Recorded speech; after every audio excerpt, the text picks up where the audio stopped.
practically all afternoon. And would it make a difference, Mark? Well, the wind is just a little bit distracting, and also it's the same thing. If you get a strong headwind, it definitely slows you down a bit. Especially if you're like myself, you have a lot of body above the horse. You try and get low to cut down the wind resistance. Well, of course, Tina retired, her great horse that won her Olympic medals and the European title. So this a new horse or relatively new horse, it did actually go round here last year, had one refusal. But a great horse which is always a great thrill to bring a homebred horse here. And she will be wanting to get underway, nothing worse than being held up.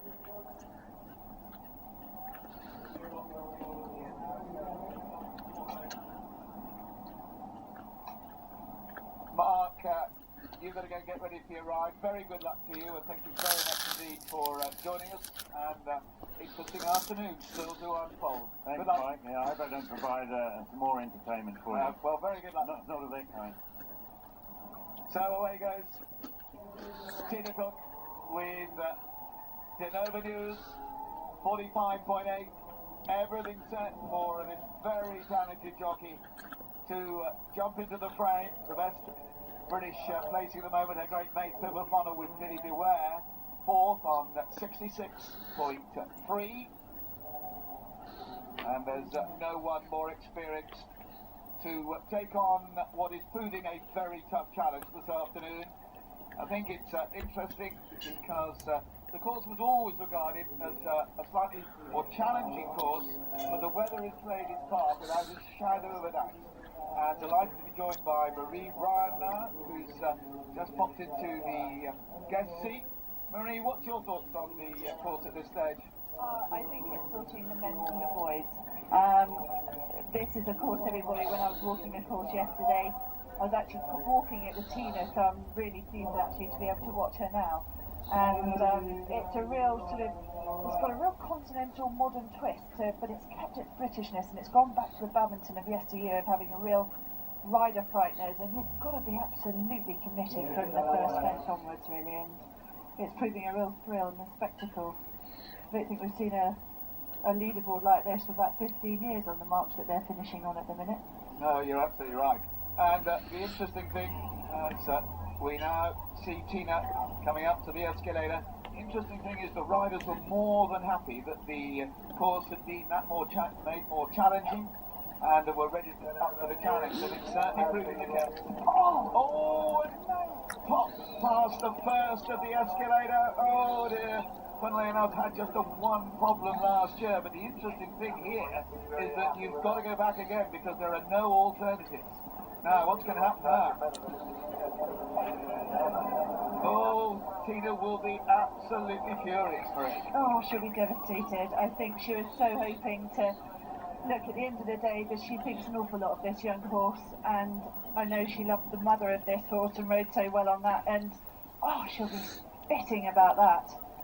Especially early on in the course, it just didn't really lock onto it, did it?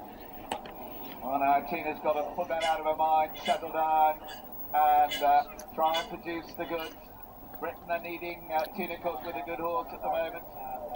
It actually was the sequel defences in reverse, where she had her semi-penalties last year. Different fence. She now heads down for the lake. She had her stop last year much later on in the course. The horse was really up for the game last year, and oh, she'll be kicking herself for that. That's just such a shame early on.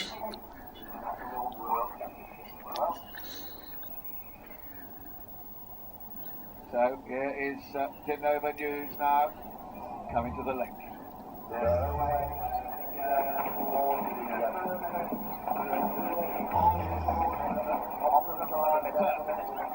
Absolutely perfect, as good as anyone all day.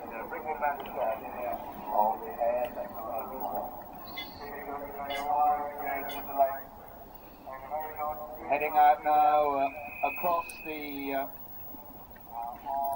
what has always been a galloping stretch, but has now had this garden put in it where you come through it twice, here on the outward over the big giant's table, which is no new fence.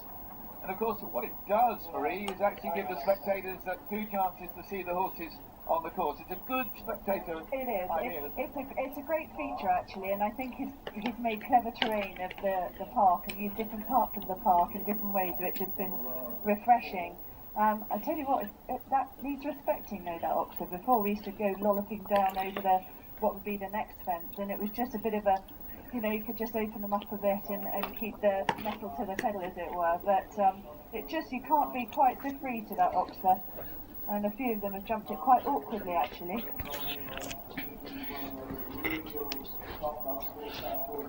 Down to the hollow for Tina Cook. And that's disappointing that Tina had that refusal in. Yeah, it is. But it's happened now, sadly. But she's got so much experience that she can put that behind her. She does like this horse. She's bred it. She thinks a lot of it.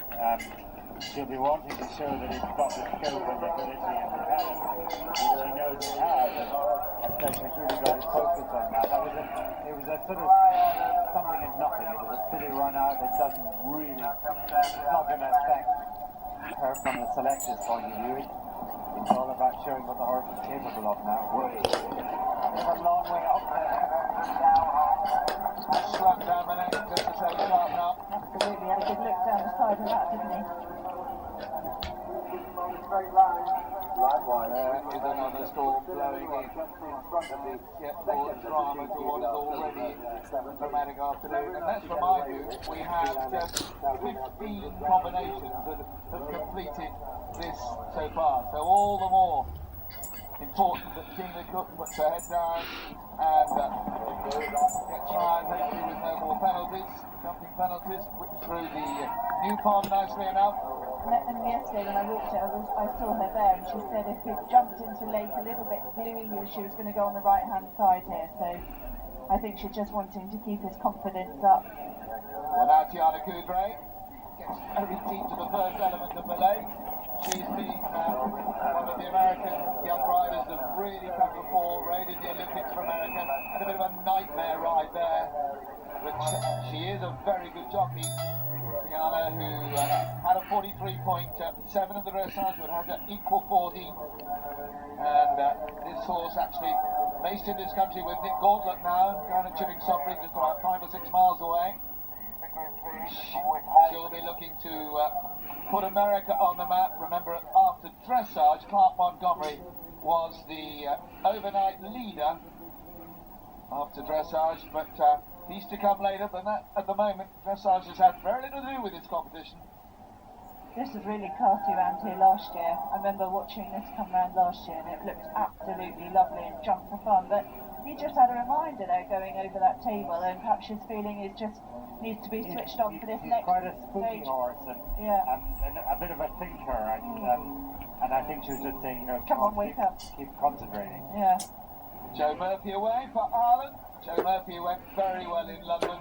He and Eva Clark were the two that really put Ireland right up the leaderboard to finish 5th. So he's away.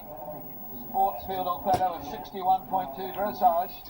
That hasn't been his strong suit, but cross country has. Now Tiana Coudray, Ringwood Magister, 13-year-old by Master Inn, Irish bred horse. Had another couple of reminders on the way down now. I think she's really attacking this and saying, come on. Going again, she'll have to be careful just how often she does that. I know you want to focus the horse's mind and attention, but well, it worked. Certainly stayed on that skinny and through the keyhole very well. He's had a problem or two at skinnies in the past, but not there.